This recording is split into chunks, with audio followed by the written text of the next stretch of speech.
Continuando, né? O metabolismo do álcool, tá? Ele vai ser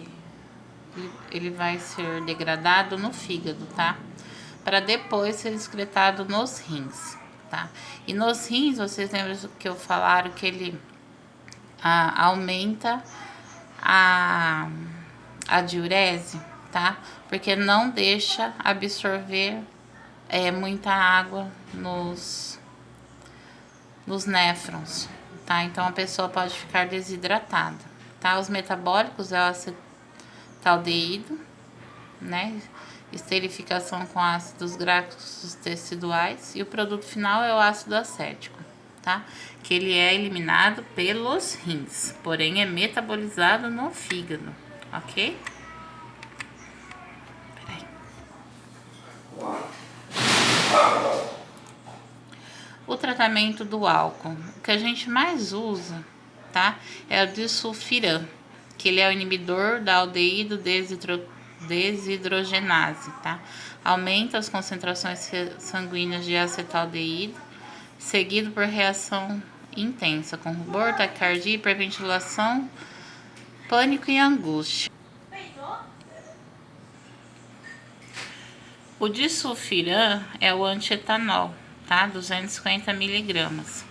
No começo, ele pode ser ingerido enquanto a pessoa toma álcool, mas depois, gradativamente, é para a pessoa não ter mais vontade de tomar bebidas alcoólicas, tá? Porque ele vai agir ali, né? Inibidor da aldeído, desidrogenase, tá? Aí a gente tem o daidizin, tá? Isso a gente não usa. É uma erva que vai agir como disulfiram. Mas assim, em rede básica a gente não usa. O benzodiazepínicos, os diazepam, os andavida, tá? Porque eles vão tirar a ansiedade e a vontade de beber. A clonidina, agonista adrenérgico, a gente não usa muito isso. O propanolol, sim. O propanolol, apesar de ele ser um medicamento que ele diminui assim o batimento cardíaco e ritma o batimento cardíaco, ele age também no sistema nervoso, né? Amenizando a síndrome da abstinência aguda, tá? O acamprosato, nunca ouvi falar desse também, mas a aula traz, tá? Reduz o desejo compulsivo do álcool. Geralmente, o antietanol, que é o disulfiram, junto com os benzodiazepínicos, tá? São suficientes para que a pessoa já para de beber, ok? A gente vai falar um pouquinho dos solventes, tá? Os solventes são todas as substâncias que podem ser inaladas, tanto pela boca como pelo nariz. São hidrocarbonetos, né? Alifáticos ou aromáticos. Os inalantes, eles têm alta volatilidade, ou seja, tá? Eles se transformam em gases muito fácil. Então, se a gente coloca num pano e cheira, ele vai entrar como gás no organismo, tá? E ser absorvido lá pelos pulmões, tá? Ele foi, aqui no Brasil, ele começou a ser usado na década de 70, né? É muito utilizado, né, pelas crianças, né, em situação de rua, para que ameniza a vontade de comer, ou seja, porque eles têm fome, tá? E é de baixo custo, então eles conseguem comprar, tá? Após o álcool e tabaco, ou seja, álcool e o cigarro, é a droga mais usada por meninos, pessoas de rua, né? Estudantes do ensino fundamental e médio, porque é fácil, né, de achar. São aquelas, são os solventes de tinta, né, que a gente conhece. A gente tem o éter etílico, a cloroetila, clorofórmio, tá, o benzeno, o tolueno e o xileno, tá? Cola de sapateiro, né, que é tolueno, outras colas, lança-perfume, que é muito utilizado em baladas, né? E no carnaval, cheirinho da Loló, thinner, tintas e removedor de esmalte, até acetona, pela volatilidade, né, é fácil de ser inalado, ok?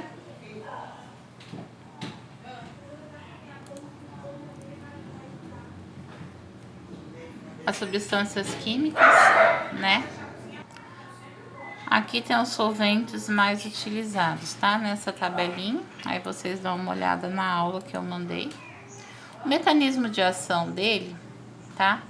Não é totalmente esclarecido, mas parece que eles atuam na membrana dos neurônios, tá? Atuando em alguns sistemas de neurotransmissão específicos.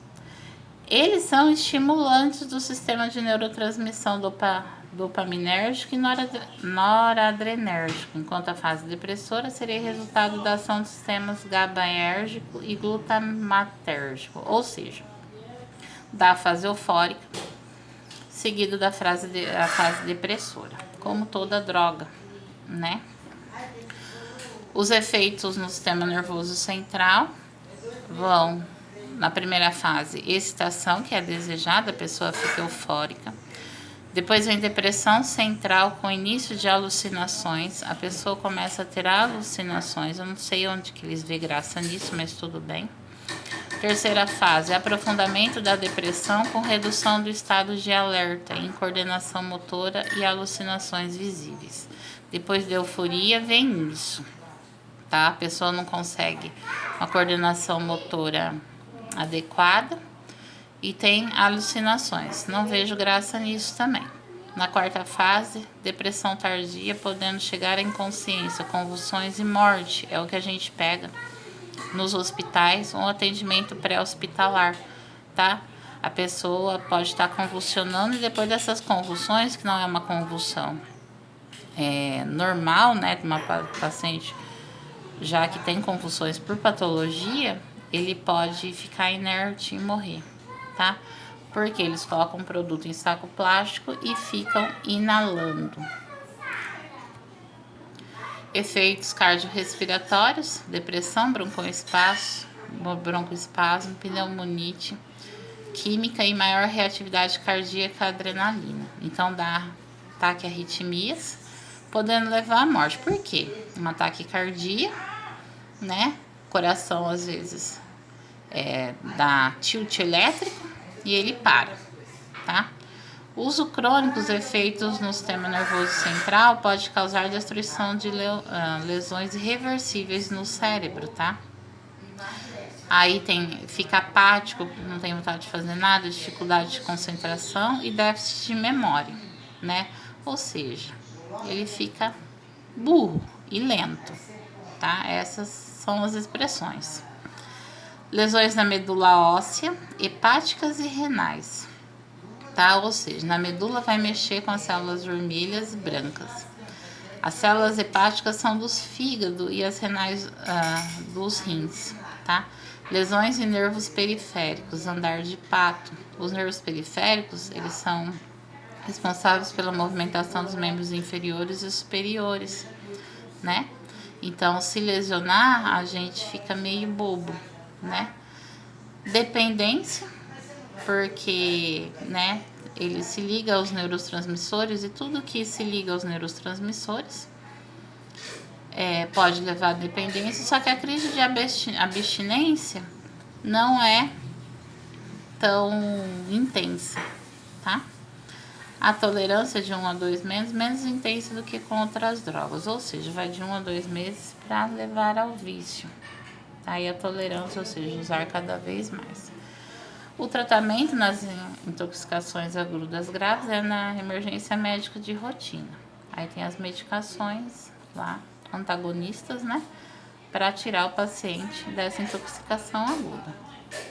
Nas intoxicações crônicas, abstinência ao solvente, tratamento de cada complicação de acordo com as diretrizes específicas. Então, depende do que ele inala, Então, vai ter uma medicação para o tratamento das intoxicações crônicas. Aí a gente vai para as drogas listas. Aí a gente vai para os ansiolíticos, tá? Ah, mas professora, são remédios, tá? São remédios, mas são drogas, né? São fármacos utilizados para diminuir ou abolir a ansiedade, sem alterar em demasia as funções psíquicas e motoras. Por quê? Quem toma ansiolíticos precisa mesmo assim trabalhar. Então, as funções psíquicas e motoras têm que ser mantidas, tá? Só que é uma droga, tá? Ansiolíticos são drogas, né? Geralmente, eles são usados para os transtornos de ansiedade. Transtorno de ansiedade generalizada, transtorno do pânico, que a gente já viu que é, fobias, transtorno de estresse pós-traumático, ou seja, depois que a pessoa tem um trauma, por exemplo, uma violência sexual ou um acidente de carro, né? A pessoa, ela fica com ansiedade, por exemplo, de sair na rua, de pegar o carro para andar, tá? Transtorno obsessivo compulsivo, né? Aqueles que têm toque. Outros tipos de classe usados para ansiedade, antidepressivos e antipsicóticos. Os antipsicóticos são os remédios para controlar as alucinações, tá? Ah, mas pode dar, professora? Quem tem ansiedade, a pessoa fantasia, tá? Então, ela vai estar sempre com o pensamento acelerado no que pode acontecer, no que não pode, tá? Nem aconteceu ainda, mas ela já vê tudo um desastre, tá? A classificação, a gente tem os benzodiazepínicos, né? Eles, assim, são um grupo, hoje em dia, extremamente utilizado, são os andavidas, diazepam, alprazolam, lorazepam, deixa eu ver o que é mais utilizado, nitrozepam, tudo usando a vida, tá? O buspirona, os antagonistas dos receptores 5-HTIA, é ansiolítico, mas não notavelmente sedativo, então ele não vai levar a um sono, tá? Antagonista dos receptores beta-adrenérgicos, como propanolol, tá? Para algumas formas de ansiedade em que há tremores, sudorese e taquicardia. Por quê? Ele vai ritmar o batimento cardíaco e vai melhorar nesses tremores, tá? O zolpidem, mais hipnótico, pouca atividade ansiolítica. O zolpidem, ele é um hipnótico utilizado para indução do sono. Então, quem tem problema para dormir, usa muito zolpidem de 10 miligramas, tá? E outros como hidrato de cloral, meprobamato, metaqualona, tá? Só que são mais difíceis de serem utilizados hoje em dia, tá? Aqui tem uma tabela, que aí vocês veem na aula, né? Tem o fármaco, a duração de ação e usos principais. Aí tem o triazolam, midazolam, zolpidem, lorazepam, oxazepam, tenazepam, lormetazepam, prazolam, nitrazepam, diazepam, clordiazepóxido, flurazepam e clonazepam. Clonazepam é o Rivotril, né, gente? Amplamente utilizado. Então, tem o tempo de duração dos efeitos, tá? E o principal uso dele. A maioria são ansiolítico, hipnótico, tá? Ou seja, induzem ao sono, tá? Mas assim, em doses baixas, eles tiram a ansiedade, tá? Aqui é a cadeia deles, né? A cadeia de carbono, né? Não entendo nada disso, tá? Só trouxe porque está na aula. O mecanismo de ação. Eles agem no sistema de transmissão GABAérgico, facilitando a ação do GABA nos receptores. Como esse neurotransmissor é inibitório, essas drogas acentuam os processos inibitórios do sistema nervoso central, provocando o sistema depressor, ou seja, induzindo ao sono, tá? deixando a pessoa mais calma e assim, numa miligrama maior, né? Se ela não consegue dormir por conta da ansiedade, ela vai conseguir, tá? Em doses menores, ela vai se acalmar e parar de pensar no que a deixa ansiosa, tá? Como os tranquilizantes ou ansiolíticos são usados? Geralmente é por via oral, né? Por cápsulas ou comprimidos. Tem alguns endovenosos ou intramuscular, mas geralmente é usado no postinho ou no hospital, tá? No postinho a gente faz intramuscular, geralmente o diazepam, tá? Geralmente o diazepam, ele é associado ao Phenergan para aumentar o seu efeito. Então, quando a pessoa chega, né, com crise de ansiedade, geralmente é feito uma ampola de diazepam no lado do bumbum e uma ampola de Phenergan do outro lado, né? Aí a pessoa gradativamente vai se acalmando. Quando a gente não tem essas medicações, geralmente o médico prescreve embaixo da língua o diazepam, né? E por que as pessoas usam esses tranquilizantes, né? Porque no estresse, né, as pessoas não conseguem dormir. Ultimamente todo mundo anda ansioso, tem 1 ou 2 empregos, né? E se automedicam, tá? Ai, o vizinho me deu, foi bom, né?